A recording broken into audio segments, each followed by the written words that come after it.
આજથી અંદાજિત 3 મહિના પહેલા જે ડેરીમાંથી ગાયનું શુદ્ધ ઘીનું જે સેમ્પલ લેવામાં આવ્યું હતું તેનું ગઈકાલે જે રિઝલ્ટ આવ્યું છે તો જે છે તેની અંદર જે છે આપણને જે છે યલો કલર્ડ સોલ્યુબલ ડાયની હાજરી જોવા મળી છે. એટલે કે ગાયનું જે ઘી છે તમે પ્રાથમિક દ્રષ્ટિએ જોવો તો એક પીળા કલરનું ઘી જેવું દેખાય. તો એ પીળા કલરનું ઘી દેખાવા માટે તેમના દ્વારા જે છે યલો કલર સોલ્યુબલ ડાય તેમાં ઉમેરવામાં આવી હતી અને ત્યારબાદ તે જે છે જે અનસેફ આવ્યું અને પ્લસ સબસ્ટાન્ડર્ડ પણ આવ્યું. એટલે કે તેની અંદર ફોરેન ફેટ, વેજીટેબલ ફેટ તેની પણ હાજરી જોવા મળી છે. એટલે આ જે છે નમૂનો અનસેફ પ્લસ સબસ્ટાન્ડર્ડ બંને જાહેર થયો છે, જે ખરેખર ગાયનું શુદ્ધ ઘી કહી જ ન શકાય તે રીતે.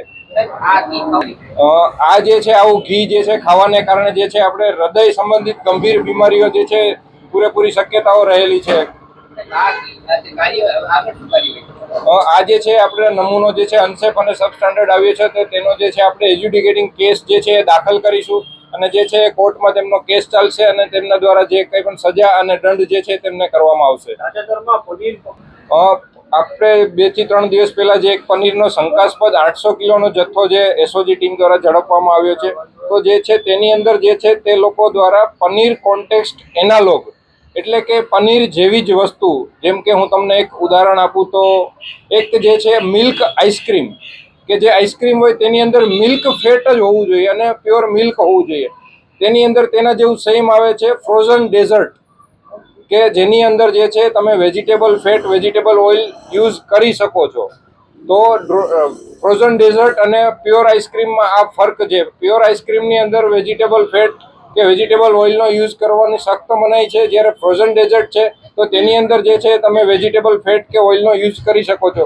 તેવી જ રીતે પ્યોર પનીર તેની અંદર વેજીટેબલ ફેટ કે વેજીટેબલ ઓઇલ ઉમેરવાની જે છે કાયદામાં કોઈ જોગવાઈ નથી, જ્યારે પનીર કોન્ટેક્સ્ટ એનાલોગ છે તેની અંદર જે છે તે વેજીટેબલ ફેટ કે તેનું જે છે ઉમેરવાનું જે છે કાયદામાં પરવાનગી છે. તો એવી જ રીતે આ વસ્તુ જે છે તો આપ સમજી શકો કે પનીર જેવી વસ્તુ જે છે તે છે એ શંકાસ્પદ જથ્થો ઝડપાયો છે. જે છે આપણા દ્વારા જે છે પનીરનો જે કોન્ટેક્સ્ટ એનાલોગ છે તેનું આપણા દ્વારા સેમ્પલ લેવામાં આવ્યું છે અને બરોડા લેબ ખાતે મોકલી આપવામાં આવ્યું છે. તે સેમ્પલનું જે કંઈ પણ રિઝલ્ટ આવશે તો તેને અનુસંધાને આગળની કાર્યવાહી પણ કરવામાં આવશે. લોકોમાં માન્યતા એવી હોય છે કે પનીર કોન્ટેક્સ્ટ એનાલોગ જે છે ઇન્ડસ્ટ્રીયલ યુઝ એટલે કે ઇન્ડસ્ટ્રીયલમાં કોઈ તેનો યુઝ નથી થતો, પણ પનીર કોન્ટેક્સ્ટ એનાલોગ બનાવવામાં જે છે એસિટિક એસિડ કરીને જે વપરાય છે તેનો ઉપયોગ જે છે એ ઇન્ડસ્ટ્રીમાં થતો હોય છે. એટલે લોકોમાં એક ગેરમાન્યતા હોય છે.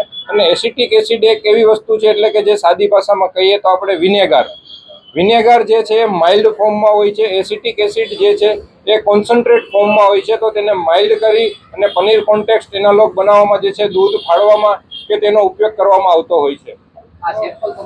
આપણે જે છે સેમ્પલ લઈને બરોડા લેબ ખાતે મોકલવામાં આવેલો છે. તેનું પ્રાથમિક દ્રષ્ટિએ આપણે જોઈએ તો અંદાજે 2 થી 3 મહિનામાં જે છે આપણને રિઝલ્ટ મળતું હોય છે.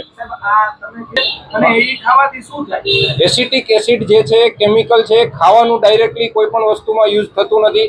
કોઈ પણ વસ્તુમાં જેમ આપણે કહીએ કે કોઈ પણ વસ્તુમાં વિનેગારનો જેમ ઉપયોગ કરવામાં આવે છે તો તેનો ઉપયોગ વિનેગાર તરીકે આ લોકો જે છે દૂધ ફાડવામાં કે એવી રીતે કરતા હોય છે.